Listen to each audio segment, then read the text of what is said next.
Manx Radio TT 365, the best biking station in the world.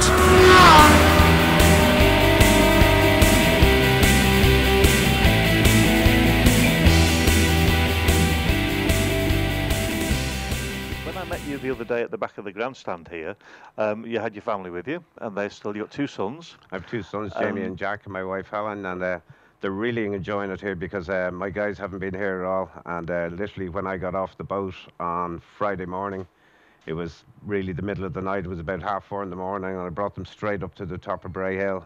And I said, look, that's it there. And just to see their eyes, it was amazing because they've seen all the DVDs, watched the videos of me, you know, in black and white, literally.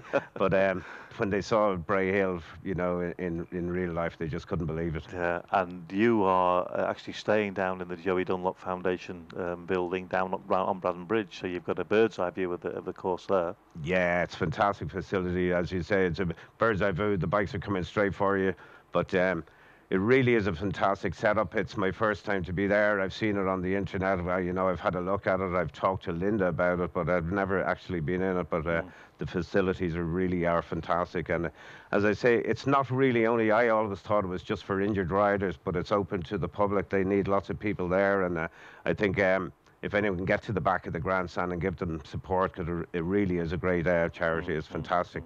What does it actually consist of down? I've not been there myself. Yeah. I've been past it because I've not been in. What does it consist of down there? Well, basically, it's set up for anyone in a wheelchair, anyone with any disability problems. Like even you can go as far as the sink. You can hit a button and raise it, you know, or lower it down. All the sharing facilities, they literally have everything. Lights switch on automatically, you know, it's all sensors. Everything is done. It really is fantastic. Anyone with a disability can just move in there and cater for themselves. Who were the men of the day that you most respected? I mean, we know who they were, the riders who were winning the races, but who were the guys you most respected? You know, my favourite guy during that time was Steve Hislop, you know, because myself and Steve sort of grew up together as such. When we were off I went to do a club race in Scotland, and I met Steve there for the first time, you know, flying around in some old TZ, you know, with all sorts of bits on it. And, you know, we just came right through. We met here, and then Steve obviously went on, you know, got his factory bikes and disappeared. But I remember coming out here, I was on the old 3-cylinder 500, and I'd gone through Glenvine, you know, we're sitting flat out, heading on out, and Steve just appeared up beside me and started waving at me. He had the RVF that day, and he started behind me, and he caught me in no time. He just sort of started waving and laughing at me, and then just disappeared off, you know. It was fantastic. I mean, there were fantastic days. Yeah, there were fantastic days and fantastic machinery. We well remember the RVFs here at the CT, and they were special times. Oh, they were brilliant, you know. Like, I remember the first time I saw the RVF, Joey arrived with it at the Northwest, and no one even had heard an engine sound like that. You know, that V4, that bark off it, you know. They really were great times when Honda and people were putting out really trick stuff. Whereas nowadays they are based more or less on the road bike, but when you got real factory stuff from Japan, it really made it special. Yeah, exactly. And you've got some wonderful pictures of those people and the families and stuff that I've seen on various occasions outside the various digs around Douglas and stuff like that. So you were very much right in the middle of it, really. It's not just like a spectator that was coming on the periphery. You were. Yeah, it's been a definite advantage in having a father involved with it as much as he was, and I couldn't be. It's horrible. I wouldn't like to be a spectator anymore. I've got myself so involved. I've got a press ticket. I'm allowed to go in the press centre, meet people like Bill, meet people like yourself, Mick, Eddie. To me, that's like being part of a big family. I've got a loft full of rubbish that my wife calls rubbish, but I have a loft which... My house is the warmest house in the street. The best insulated. And they're all in bags. All the information's in bags. And it used to be a case when Duke Marketing started that they used to ring me and say, who was such and such on which bike? And I have it up here. You know, I sort of say, who's number 61? I say, that's Morris Quincy on a Norton, da-da-da-da. And I could relate all this. It's getting a bit mushy now in the old head from 72. But I can still remember an awful lot of statistics. Yeah.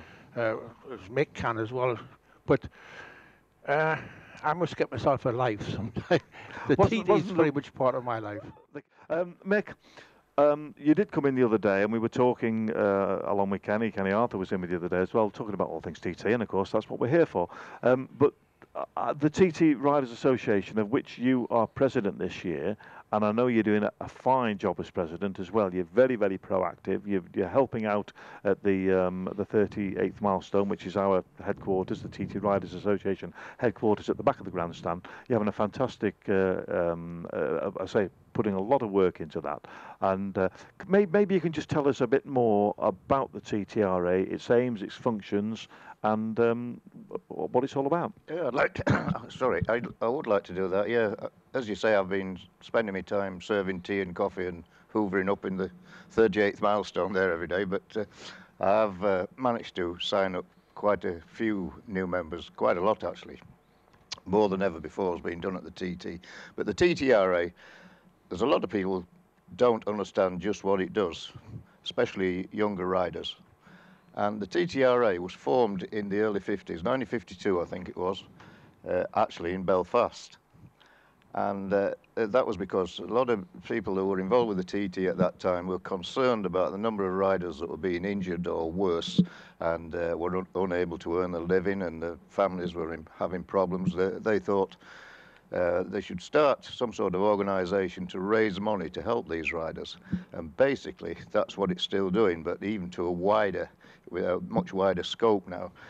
Anybody that's a member of the TTRA, and to be eligible, all you have to do is start in just one TT race. You can turn off at the top of Braille if you want, if you change your mind. You can still be a member of the TTRA. It costs £35 for life. I mean, a lot of people spend more than that in the pub every night, don't they? But what it does, anybody that's injured, not necessarily at the TT, could be anything, work accident, road accident, or illness, even illness, and they're struggling financially because of this. If they let the TTRA know about this, their particular request for help will be considered by the committee and whoever happens to be president that particular year, and they will be helped if it's found that it's necessary, that they are struggling because of lack of finances due to, as I said, illness, injury, or anything, and that is for the rest of your life, not just your racing life. So it's a fantastic organisation. Manx Radio TT 365, the best biking station in the world.